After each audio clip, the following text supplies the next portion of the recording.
Influencers ఏమో mutual funds top అని అంటున్నారు. ఈ రియల్ ఎస్టేట్లో వాళ్ళేమో కోకాపేటలో ఒకప్పుడు వేలల్లో ఉండేది, ఇప్పుడు లక్షలలో అయిపోయింది అని చెప్తున్నారు. ఏది కరెక్ట్ అంటారు యాక్చువల్గా? సో ఇక్కడ వచ్చే క్వశ్చన్ ఏంటంటే నెక్స్ట్ మీరు ఎక్కడ ఇన్వెస్ట్ చేస్తారు అనేది క్వశ్చన్ వస్తుంది. మనం దాన్ని ఎంజాయ్ చేస్తాం కాబట్టి మనకు ఒక ఇల్లు అనేది ఉండాల్సిందే. సో దానికోటి మీరు ఫస్ట్ ఇన్వెస్ట్మెంట్ చేసుకోవచ్చు. బట్ సెకండ్ ఇన్వెస్ట్మెంట్ ఏంటి అంటే న్యూ రియల్ ఎస్టేట్లో చేయాలి. So what is new real estate అంటే mutual funds is the new real estate and SIP is the new real estate mindset. ఎందుకు అంటే రియల్ ఎస్టేట్ కంటే కూడా మ్యూచువల్ ఫండ్ బెటర్ అని ఇన్ఫ్లుయెన్సర్స్ చెప్తున్నారు. Real estate mutual fund better అని. Okay, real estate కంటే mutual fund చాలా వరకు బెటర్ అని చెప్పి ఇన్ఫ్లుయెన్స్ చెప్తున్నారు. మీలాంటి వాళ్ళందరూ కూడా అదే చెప్తున్నారు. కానీ రియల్ ఎస్టేట్ కంపెనీ వాళ్ళు ఏం చెప్తున్నారు అంటే, రియల్ ఎస్టేట్ నడిపించే వాళ్ళు ఏం చెప్తున్నారు అంటే, రియల్ ఎస్టేటే బెటరు మ్యూచువల్ ఫండ్స్ అనేది. ఇప్పుడు ఒక వీడియో ఉంటుంది మనకు మురళీమోహన్ గారిది. ఏం చెప్తారంటే, నాకు ఈ స్టాక్ మార్కెట్ మ్యూచువల్ ఫండ్స్ మీద నమ్మకం లేదండి, అది ఎంత వస్తుందో ఎంత పోతుందో అని ఇవే వర్డ్స్ రెప్లికేట్ చేస్తారు ఆయన.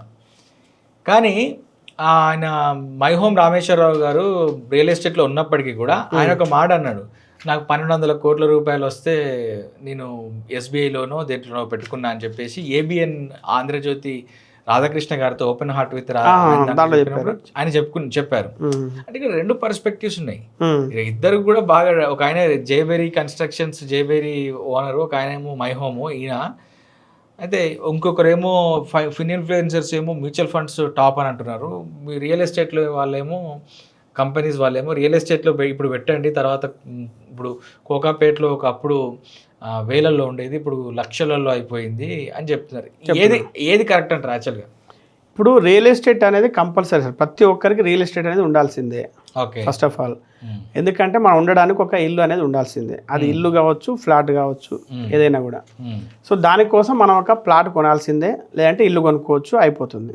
సో ఇక్కడ వచ్చే క్వశ్చన్ ఏంటంటే నెక్స్ట్ మీరు ఎక్కడ ఇన్వెస్ట్ చేస్తారు అనేది క్వశ్చన్ వస్తుంది. సెల్ఫ్ కన్సంప్షన్ కోసం అయితే రియల్ ఎస్టేట్లో ఇన్వెస్ట్, ఎందుకంటే మనం దాన్ని ఎంజాయ్ చేస్తాం కాబట్టి మనకు ఒక ఇల్లు అనేది ఉండాల్సిందే. Okay, right.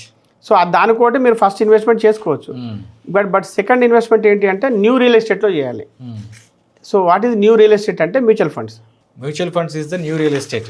Mutual funds is the new real estate and SIP is the new real estate mindset అని నేను చెప్తాను. ఎవరైనా చెప్పారో లేదు నాకు తెలియదు, కానీ నేను చెప్తాను. ఎందుకు అంటే ఇప్పుడు రిటర్న్స్ పక్కన పెట్టండి సార్. రియల్ ఎస్టేట్ రిటర్న్స్ అని చెప్పినప్పుడు ఏంటంటే, ఇప్పుడు ఈ వీడియో కింద ఒక 100 కామెంట్స్ వస్తాయి అనమాట. ఇప్పుడు నేను చెప్తాను ఏమనంటే, రియల్ ఎస్టేట్లో 7 to 10% మాత్రమే రిటర్న్స్ వస్తాయి నేను చెప్తాను.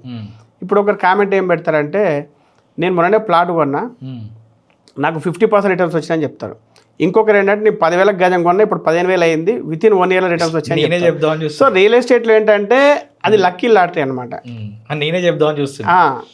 ఇప్పుడు నా ప్లాట్లు కూడా ఏంటంటే, ఒక ప్లాట్ చాలా బాగా రిటర్న్స్ ఇచ్చింది, ఒక ప్లాట్ ఏంటంటే అసలు 3 years నుంచి రేట్ పెరగట్లేదు. సో ఇక్కడ ఏంటంటే అది లక్కీ లాటరీ. సో ఇప్పుడు ఇక్కడ మనము చెప్పే క్వశ్చన్ ఏంటి అంటే, ఇప్పుడు మీరు అన్నారు చూసారా, కోకాపేటలో ఒకప్పుడు ఇంత ఉంది, ఇప్పుడు ఇంత ఉంది అని చెప్పేసి. ఇప్పుడు ఇంతకుముందు జరిగేది ఏంటంటే సార్, ఇప్పుడు ఇదే ఉప్పల్లో, ఇదే విజయపురి కాలనీలో 400 రూపాయల గజం ఉన్న విషయం నాకు తెలుసు. అప్పుడు 400 రూపాయల గజం, ఇప్పుడు 1,00,000 రూపాయల గజం ఉంది. అంటే మనం అప్పుడు కొనలేదు. సో ఇప్పుడు ఇంట్లో కూడా అంటుంటారు కదా 400 రూపాయల గజం ఉన్నప్పుడు కొనలేదు, ఇప్పుడు చూడు 1,00,000 రూపాయలు.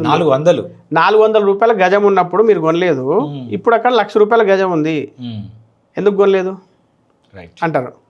తర్వాత ఊళ్ళో అప్పుడు 10,000 ఎకరం ఉంది, నువ్వు కొనలేదు, ఇప్పుడు చూడు 30 లక్షలు ఉంది అని ఇప్పుడు అంటుంటాను.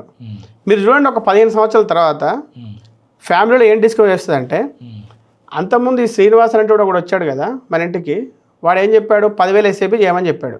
నువ్వు చేసావా? చేయలేదు. ఇప్పుడు ఏమైంది, పక్కింట్లో 2 కోట్లు ఉన్నాయంట వాళ్ళ దగ్గర పోర్ట్ఫోలియోలో, నీ దగ్గర ఏముంది, నువ్వు ఎందుకు చేయలేదు? రేపు 15 సంవత్సరాలు జరిగిపోయింది ఇది. ఓకే, ఇంకొక ఇంట్లో ఏం జరుగుతుందంటే, సరే నువ్వు ఎస్ఐపి స్టార్ట్ చేసావు, మధ్యలో ఎందుకు ఆపేసావు? మార్కెట్ పడగానే ఆపేస్తావా? చూడు, వాడు ఆపకుండా చేశాడు, వాడి దగ్గర 3 కోట్లు ఉన్నాయి. ఇది రేపు జరగబోయేది అని అనేది ఎందుకు అనమాట. Mutual funds is the new real estate అనేది అందుకే అనమాట. ఓకే, మ్యూచువల్ ఫండ్స్ ఇంకోటి అంటారు మీరు. ఇప్పుడు చాలా మంది ఏంటంటే, ఎకరాల కొద్ది, ఇప్పుడు మల్లారెడ్డి అంటే నాకు 500 ఎకరాల ప్రాపర్టీ ఉంది, నాకు ల్యాండ్ బ్యాంక్ ఉంది అని చెప్పి. ఇప్పుడు ల్యాండ్ బ్యాంక్ ఉంటుంది సార్. ఇప్పుడు మీరు కూడా ఏంటంటే కష్టపడి మొత్తం మొత్తం ల్యాండ్స్ మీద పెట్టారని అనుకుందాం. ఇప్పుడు మారిన పరిస్థితులు, మారిన ట్రెండ్ను బట్టి ఏంటంటే ఇప్పుడు మీరు ఇంతకుముందు ఏంటంటే మీరు ఇప్పుడు లైఫ్ స్పాన్ అనేది పెరిగింది. మనం ముసలోళ్ళు అయ్యేసరికి ఏంటంటే దాదాపు నాకు తెలిసి మనం 85-90 వరకు మనం జావం. ఇప్పుడు ఏంటంటే ఎట్లయినా కానీ ప్రతిదానికి మందులు ఉన్నాయి. అట్లీస్ట్ సాగకుండా ఆపుతారు. కరెక్ట్. సస్తు బతకొచ్చు కదా కనీసం. లైఫ్ ఎక్స్పెక్టెన్సీ పెరిగింది. సో ఇప్పుడు రిటైర్మెంట్ తర్వాత మీకు ల్యాండ్ బ్యాంక్ ఉంటే ఏం చేస్తారు? మీకు కావాల్సింది ఏంటి? క్యాష్ ఫ్లో కావాలి. కరెక్ట్. అసెట్ రిచ్ కాదు, క్యాష్ రిచ్ కావాలి. సో ఇప్పుడు మీరు ల్యాండ్ బ్యాంక్ ఉందనుకోండి, అప్పటికే మీ వాళ్ళు పెద్దగా అవుతారు. అమ్మనిస్తారా? ఇప్పుడు ఇంకోటి చెప్తాను సార్. ఇప్పుడు ఇంకో ఎగ్జాంపుల్ చెప్తాను. ఇప్పుడు మీ దగ్గర ₹1,00,00,000 ఉన్నాయి అనుకోండి సార్. ఆ ₹1,00,00,000 తీసుకెళ్ళి మీరు ఒక ప్రాపర్టీ, ఒక ఇల్లు కొన్నారు, ఒక ఫ్లాట్ కొన్నారు అనుకుందాం. అపార్ట్మెంట్ కొన్నారు. 25,000 కిరాయి వస్తుంది. 10 సంవత్సరాల తర్వాత అపార్ట్మెంట్ ఏంటంటే జనరల్గా యావరేజ్గా చూస్తే ఒక 10 సంవత్సరాల తర్వాత డబుల్ అవుద్ది. 1,00,00,000 కాస్త 2,00,00,000 అవుతుంది. ఇప్పుడు మీరు అదే ₹1,00,00,000 SWPలో పెట్టారనుకోండి, సిస్టమేటిక్ విత్డ్రావల్ ప్లాన్లో పెట్టారనుకుందాం. పెట్టుకుంటే మీరు నెలకు 50,000 దాని నుంచి డ్రా చేయొచ్చు. నెలకు 50,000 అంటే సంవత్సరానికి 6 లక్షలు, అంటే 6%. మీకు మ్యూచువల్ ఫండ్స్ ఇచ్చేది దాదాపు 15%. నెలకు 50,000 డ్రా చేస్తే ఇక్కడే 25,000 మీకు డిఫరెన్స్ వచ్చిందా? ఇంకా నెక్స్ట్ 10 years తర్వాత చూస్తే ఇంతకుముందు ₹1,00,00,000 ప్రాపర్టీ 2,00,00,000 అయింది. ఇప్పుడు మీరు క్యాలిక్యులేటర్ ఓపెన్ చేసి లెక్క వేయండి, SWP క్యాలిక్యులేటర్ అని గూగుల్లో కొట్టండి. ₹1,00,00,000 కాస్త 15% రిటర్న్స్తోని మీరు డ్రా చేయగా కూడా 3,00,00,000 అవుద్ది. సో ఇప్పుడు మేము ఎడిటింగ్లో చూడాలి ఇవన్నీ. మీరు క్యాలిక్యులేటర్ చూపించండి, మీరు ఓపెన్గా చూపించండి. Mutual funds is the new real estate, SIP is the new real estate mind set. ఈ వర్డ్స్ మీరు గుర్తుపెట్టుకోండి. రేపు పొద్దున అందరు ఇదే వాడబోతున్నారు చూడండి. ఫస్ట్ టైం నేను వాడుతున్నా, ఇది అందరు వాడబోతారు చూడండి.